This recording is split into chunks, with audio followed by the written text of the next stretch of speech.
Hey there, welcome to Millennium.Milestone Presents, a site dedicated to storytelling in books, movies, video games, and other exciting genres. Revenge is not always best served cold.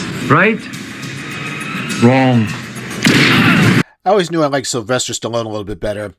But anyways, let's get on to our next movie review for today, and that's going to be Mutiny, starring Jason Stratham. And in case you're expecting some kind of Oscar-winning performance here, I hate to tell you this, you're not quite going to get that with this movie. I have already done a Jason Stratham movie before with Working Man, and I pretty much said a lot in that movie that I think would only be repeated here, so you're going to have to bear with me and hold on a sec as I try to find some interesting things to talk about with this movie, which does have some interesting things that I do want to highlight here. And it's not just Jason Stratham here, believe it or not. It's going to be from a different angle you wouldn't expect. But buckle your seatbelt and let's get into it right now. So the movie stars Jason Stratham as Cole Reed, a former police officer and ex-commando working in a private security, assigned as a personal bodyguard to billionaire industrialist named Tibu.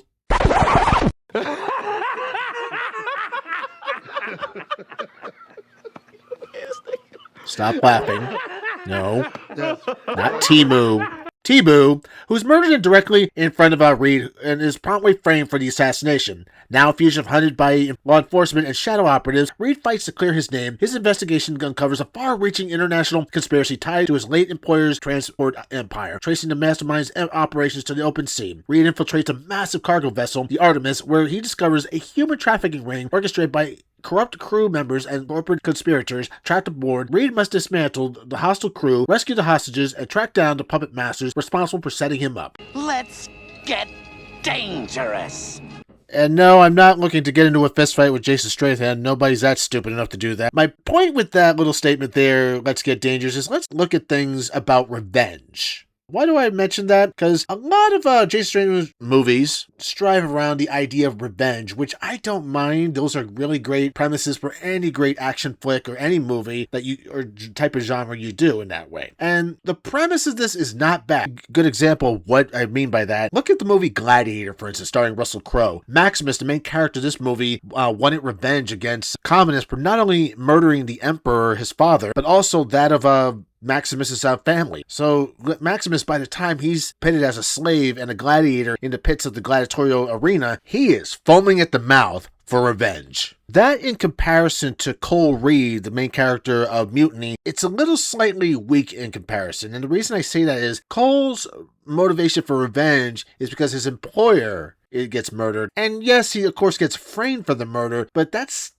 not entirely a deep motivating factor that should be presented when you want to do revenge. Now, there was a perfect opportunity here, and I'm going to have to spoil a little bit of the movie to get this point across. Cole's father is mentioned in this movie as being also a police officer and a war veteran himself. In the story, it does mention that Cole's father sacrificed his life to save his own son. Now, that's not bad for a backstory. However, I would have loved to have seen this play out in this movie because it would have helped drive the motivating factor for why Cole is driven even more so for revenge here. While, yes, being framed is enough to want to seek some revenge, at the end of the day, you could almost just go to the police and explain yourself and probably settle this matter, but that would probably end the movie a little too quickly.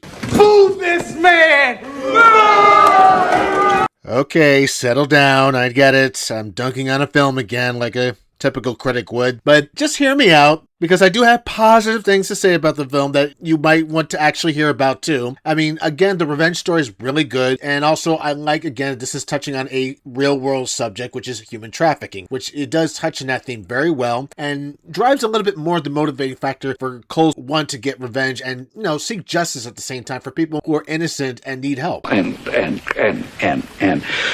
Slow your roll, Grandpa. I'm getting to that right now. And there is another thing to even highlight here that's even just as important as everything else I mentioned so far. Let's get on to Annabelle Wallis, who plays Angie Ellis. Now, you would think in a movie like this that a girl like this would not stand out at all, but I have to say she does in ways you wouldn't expect. Not only is she a very gorgeous looking woman, I'm not gonna kid you on that, for a blonde, I'm impressed with her presence in the movie. Like, she doesn't overshadow anything with Cole, but she has her own backstory, she has her own motivations for being in this plot, and a sense of justice, and you actually invested in her. I actually felt like this was a really good female character. Part of what I think appeals to me about her is, number one, in the story itself, she's a single mother who has a daughter at home she would love to get home to, but she's forced by her boss to work on a freighter she didn't ask to be on. Now, the plot doesn't explain how this came about, considering that this particular freighter was filled with a bunch of mercenaries and a big boss who's trafficking humans, but that's neither here nor there. But what's interesting about her is that she doesn't try to beat these big, ginormous men with muscle or martial arts skills in her bag of tricks. She actually tries to beat them with,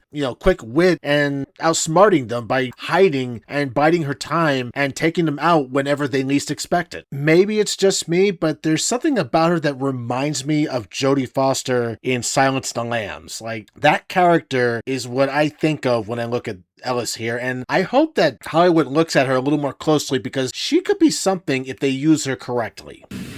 I ate his liver with some fava beans and a nice Chianti.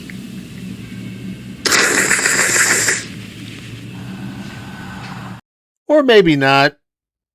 Hollywood, forget what I said. But on to other things, let's get on to also another character I thought, or an actor also, that I thought was really good in this film as well. And that's Roland Muller, who played Marco Madsen in this movie. He plays the main villain, at least on the ship part of the story. And I gotta say, his presence is pretty menacing. He's got a very stoic attitude that's very equal to that of Cole's character. So he brings a level of authority, cunningness to him. And I would say he's definitely one of the best things I've also seen in this movie that really amps this up just a little bit more than I would even say Working Man. But that's just my thoughts on that in that matter. I would love to see him do other roles as well, because again, he is a pretty legitimate villain. And there is another person that also serves as an antagonist in the film. That's Jaron Danilo, played by Simon Cluth. Now, I'm all for far-thinking villains that don't physically get involved in the plot, but I have to say, Danilis is the character just doesn't seem to impress me in any way. He's only on the phone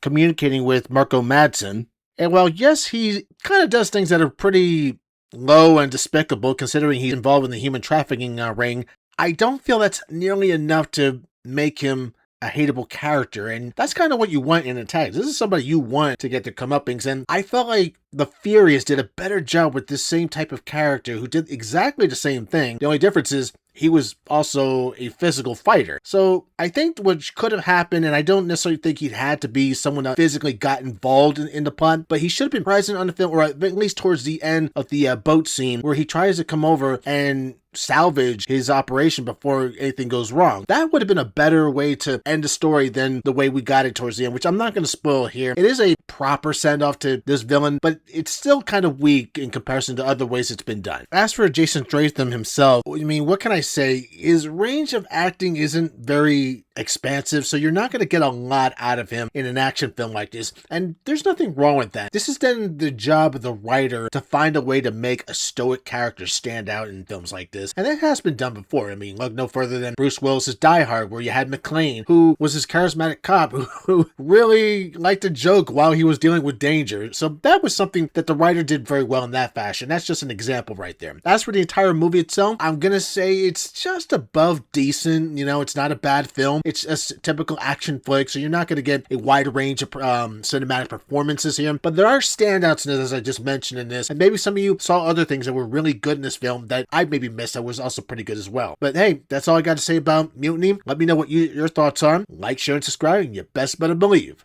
I'll be back for the next one.